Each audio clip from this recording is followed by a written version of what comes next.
সেতু পারাপারের মতো নেই কোনো মানুষ ও জনবসতি, নেই কোনো সংযোগ সড়কও।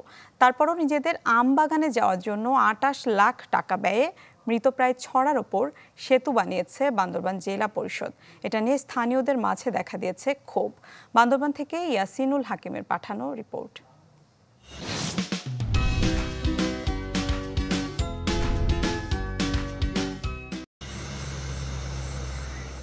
দুই প্রান্তে নেই কোনো সংযোগ সড়ক, আশপাশের কয়েক কিলোমিটারের মধ্যে নেই কোনো জনবসতিও। তারপরও মৃতপ্রায় ছড়ার উপর তৈরি করা হয়েছে এই গার্ডার সেতু।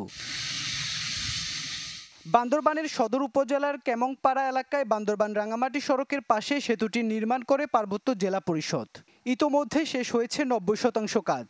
স্থানীয়দের অভিযোগ, জেলা পরিষদ নিজেদের আমবাগানে যাতায়াতের সুবিধার জন্যই রাষ্ট্রের টাকা খরচ করে নির্মাণ করেছে সেতুটি, যা সাধারণের কোনো কাজেই আসবে না। গ্রামেও নাই, মানুষও নাই, এখানে আম বাগান যাওয়ার জন্য ব্রিজ বানায়, তারপর রাস্তা বানায়। এখানে পাড়া নাই, শুধু আম বাগান থেকে ব্রিজ বানাই দিয়েছে। ব্রিজের ওগুলো কোনো পাড়া নাই, বাগান দেখি ব্রিজে নতুন গজ্জে কি জন্য গজ্জে কি জন্য ন করে জানি তো আমরা কিছু জানি না কি বানাইছে এখানে। এই ব্রিজগুলো কোনো লাভ নাই। তবে এখানে একটি পর্যটন কেন্দ্র ও রিসোর্ট নির্মাণের পরিকল্পনা রয়েছে বলে জানিয়েছে জেলা পরিষদ। সেজন্যই সেতু নির্মাণ করা হচ্ছে বলে জানান এই প্রকৌশলী। ওখানে একটা পর্যটন কেন্দ্র মানে স্পট তৈরি করা হবে। এখন তো ওখানে যদি যাতায়াতের যদি জায়গা না থাকে, ওখানে একটা খাল আছে, ছোট খাল, ওদের না হলে তো ওই জায়গাটা করতে পারবো না।